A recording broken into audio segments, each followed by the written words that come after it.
had the pleasure to hear Deion Sanders speak. He's very inspiring. Uh, Definitely gave a lot of motivation out there. He shows a lot of dedication and motivation in a lot of ways, and I wanted to share it with you guys because I think that it was very inspiring, like I said. So I hope you guys enjoy it, and tell me what you think in the comments. Hit the like button and subscribe for more. And now offers his insights and opinions on the Pro Football Show on Barstool Sports. He has produced and or appeared in a variety of television shows, including Tiny House Nation, Grandfather Moesha, Running Wild with Bear Grylls, Lip Sync Battle, The League, 30 for 30, Deion's Double Play, Deion's Family Playbook, and most recently, Coach Prime. A documentary series of the Prime Video which follows Sanders in his college football journey. Ladies and gentlemen, give it up for Coach Prime Time, Deion Sanders.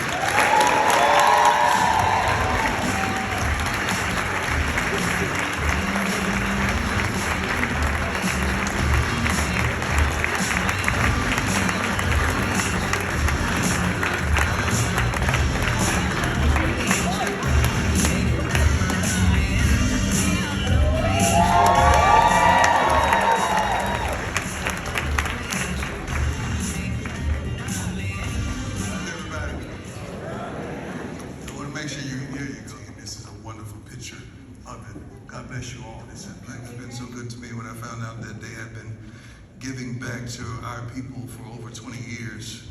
That spoke volumes when we were talking about uniting and having a partnership. And then, we had a sister, then a brother, the president, and that is unbelievable. That's a round of applause right there.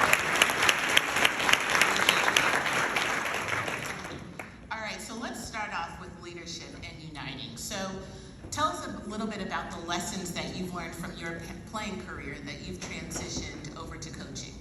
Just because you're walking in the front, that don't make you a leader. No! Just because you have the loudest voice, that don't make you a leader. Just because you have the most PhDs and A, B, C, D, E, F, G's, that does not make you a leader. It's something about a leader when they're doing a rowing. The leader is not in the front, he's in the back. Oftentimes when you're doing long distance running, the rabbit is in the front, but the leader kind of hangs to the back. Other sorts, a leader is out front. Just because he may be the flashiest and the flamboyant and articulate himself very profoundly, that does not constitute that you're a leader. Just because you got hip, lips, and fingertips, baby girl, that don't make you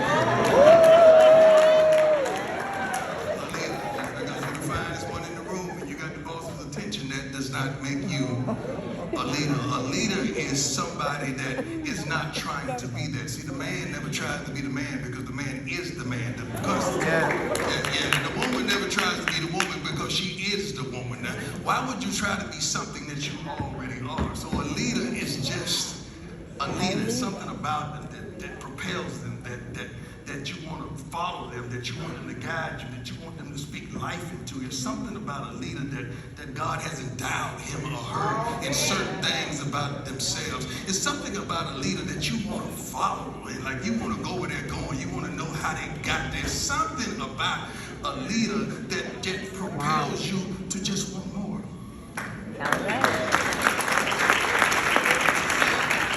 Building upon that leadership, when you start a new team or a new organization, what is your... It's not afraid and not jealous of one another that can...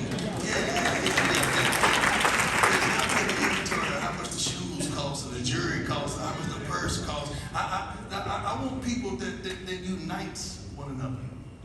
I want people that want it. I mean, against all odds. I don't want people coming to work talking about what's going on. Everybody in here got something going on right now. Yeah, we still made it. I want those type of people that want to be the absolute best. You don't have to be the best on the team, but you got to do your best. That's what I want.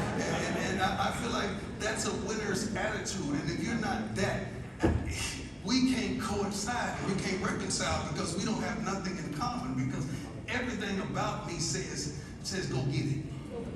Like right now, like go get it. Like I'm not gonna procrastinate. And eat, but nobody wants to work to provide everything on the table, including the food.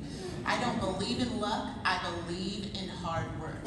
Now, talking about that, some people say in the media that you have this brash, bold, cocky personality. Yeah, I do. Is that misinterpreted, or is that just purely confident? That's not misinterpreted. My confidence should not, let me get this right, because I've said this a multiplicity of times. My confidence should not offend your insecurity. Right. Tweet that, by the way. What I'm saying is, you got, and we're responsible, because everyone in here is of parental ages. And we don't want to admit it, but we're doing much better than our parents and our forefathers. We really are. Y'all never want to talk about it, but we are. But in the act of that, we're raising cats, not dogs. Let me explain. You are who you are, and you can tolerate, and you have the tenacity that you have because of how you came up. But you didn't want your kids to come up that way because you're afraid that your kids can't handle it. But when you put your kids in a situation where they got to man up or woman up or be that person that you want them to be, they don't have those tools. Because we've always been there. Every time they fail, we call them. You know, every time they did something wrong, we try to make it right. We don't go there asking the teacher what they did. We go in there asking the teacher what you did to my baby. That's not right. Back in the day, we got hit 3 times before we even made a touchdown. Because if my mama had to get off work to come to that school, I was getting whooped. I'm sorry, but we're raising cats and not dogs. And if you want dogs, dogs are a little rough. You know, dogs you leave outside every now and then. Dogs, you just give them the leftover from what you ate. You know, cats, they got a little pretty can that you want. They in the house, they jumping all over everything, doing on everything. You just let them meander around at their leisure. Not dogs. My dog is on that same chain on the backyard. You just wonder, why do you have that dog on a chain? Can the dog live his life? No, he's a dog. That's what you said. We're raising cats right now. So in a room full of leaders, I want to follow up on what you just said. How can we strike a better balance between confidence and arrogance? Give me that one more time, because I got to feel it. Oh, excuse me. Let me get it to you right. How can this room full of leaders, how can they strike a balance between confidence and arrogance? Arrogance, all arrogance is saying that you have things. I've never seen a broke person being called arrogant.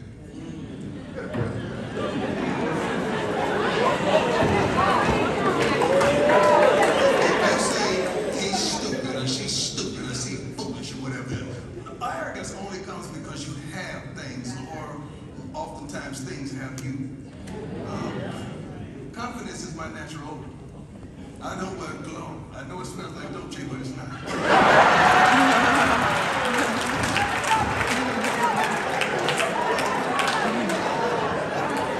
It's The funny. reason I can talk like this and I walk like this and I am this is because of what I put into it. I worked my butt off to be where I am. I've had some sacrifices. I've had some misfortunes.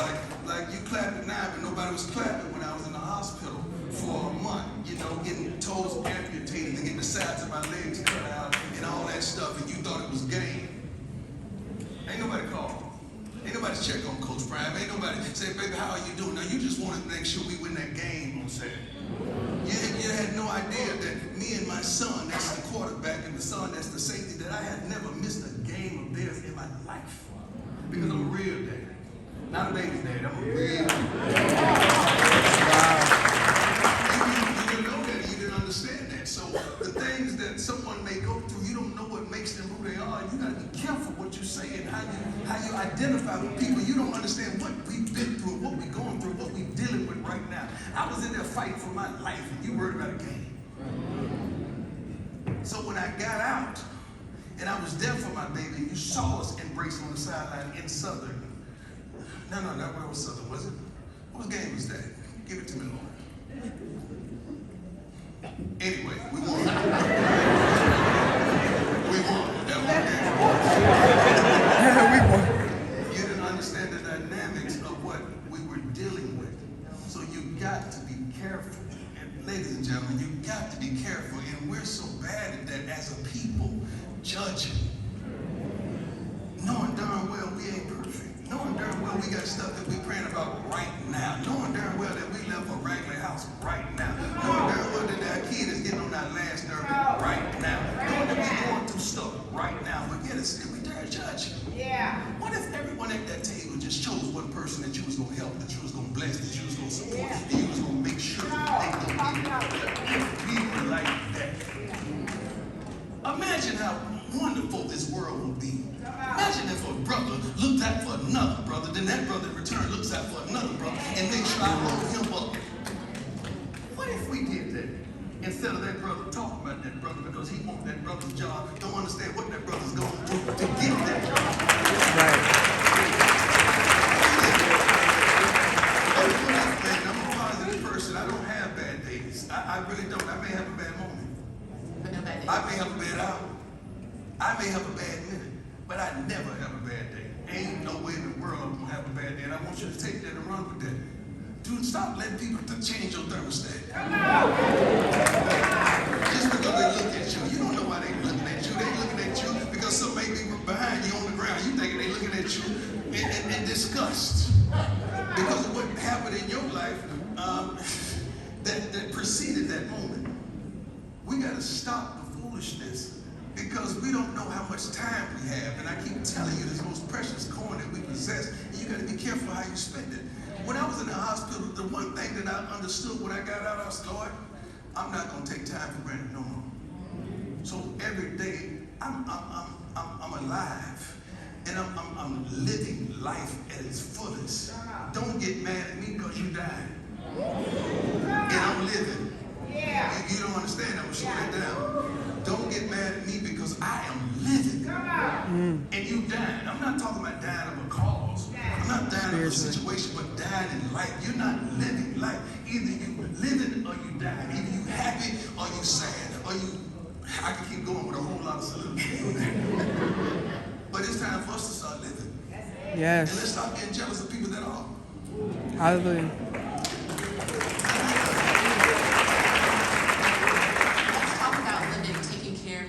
But also switching that and how faith impacts your life. So how important is it to believe in a higher authority? And which I don't know how authority. I know Jesus. I don't know.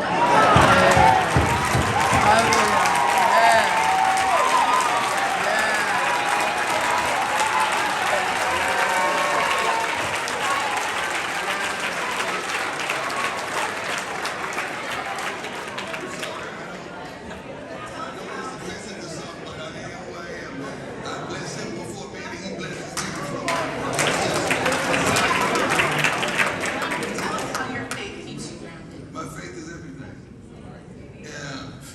My faith is the gas that keeps this car rolling. My faith is the light that makes today today. My faith is the water that makes, is the wetness that makes the water wet. I mean, my faith is every darn thing to me. I don't never see nothing bad.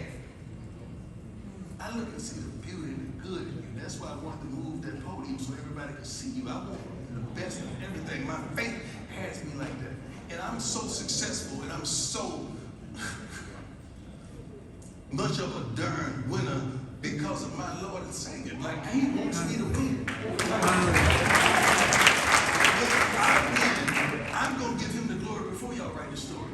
And he knows that He can trust me when I was down. He can trust me when I'm up. He can trust me when I'm right there and I'm rocking steady. He knows that He can trust me in all facets of life. He can trust me with wealth. He can trust me. Well, I had money for a long time, but He knows He can trust me. I said I have money. There's a difference. Because some of y'all let money have you. Yeah. He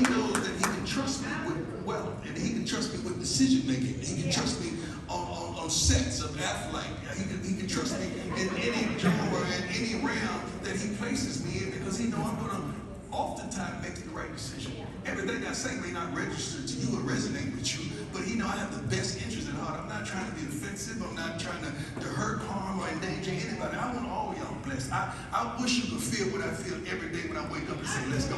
I wish you could just feel that. I wish you could feel what I feel when I look at people and I see the goodness in them, not the worst thing in them. I wish you could understand how I move. If you understand how I move, you wouldn't do nothing but clap for Coach Brown. You should be clapping.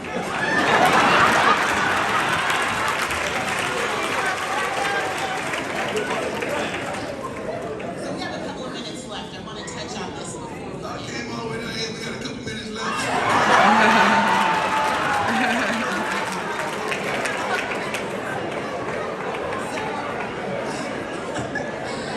all know that you were the head coach at the University of Colorado. Yes. But your decision to leave Jackson State was very controversial. To who? To the people who played. Yeah, but the problem is, won't you ask the people that complain why they complain? Because I don't understand, because if this man just gave scholarships to, right? Absolutely. Just done some wonderful things, right?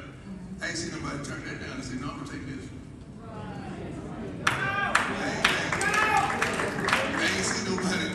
I ain't seen nobody say, no, I'm good.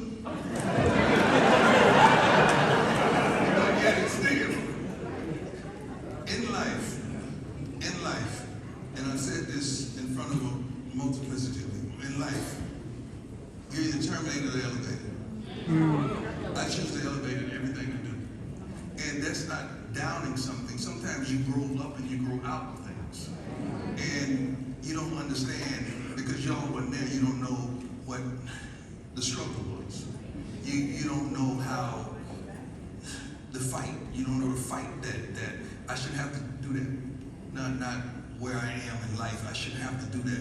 And just looking at those kids, that bother me every day, because I feel like everybody should have the best. I feel like they should have the best. I really do. So you don't understand the position someone's in to make a decision, and you don't know my calling, because you didn't question me when I went, but you questioned me when I left. So you don't trust my God, but you trust my God when I was there. But you didn't trust my God to understand this is a whole nother level of calling that he has on my life. It's not just about football with me. Right. Although there's a scoreboard and you determine the win or the loss, my life is much more warranted than that. I'm here to bring white folks, black folks, Asian folks, Hispanic folks. I'm here to bring everyone together and have people unite. Yes. My calling is far greater than football. I'm not just a football coach, baby.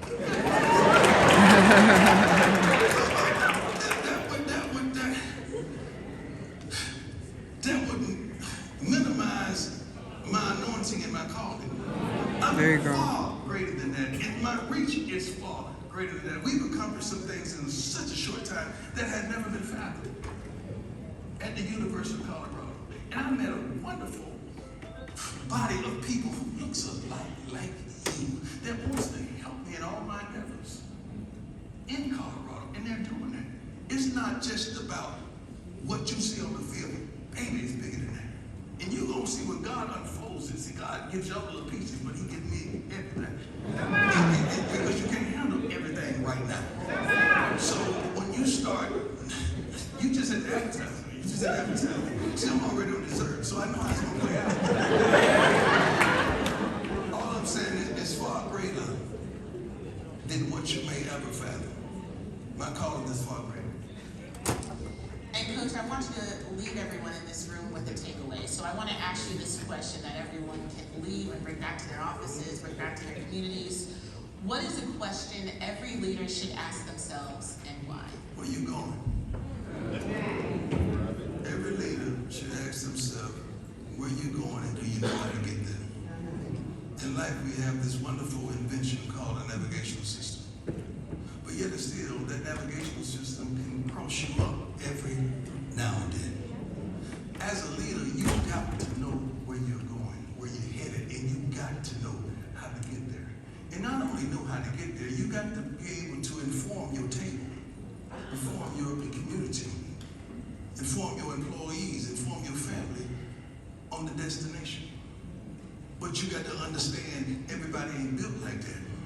We was in there taking pictures, and this older lady, I don't know where you at, Mama, but you just touched my heart, because you reminded me of my grandmother who I lost not too long ago. But she had so much life in her eyes. But she could move as quickly as some of the others. But that person right there needs extra attention. She needs extra care and extra love and extra support, because you got to bring her along too. But oftentimes as leaders, we lead those that can't keep up. Now, I lead from the front, the middle, and the back.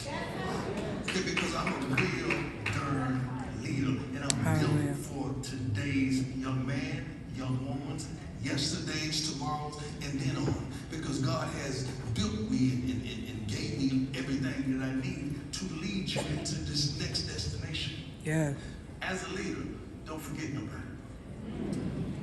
As a leader, make sure your group is in check. As a leader, don't cut no corners. As a leader, you got to believe. When it's raining outside, when it's snowing outside, when it's hailing outside, you got to believe. There can't be no doubt in your mind of where you're going and how to get there. As a leader, you've got to lead. I love y'all.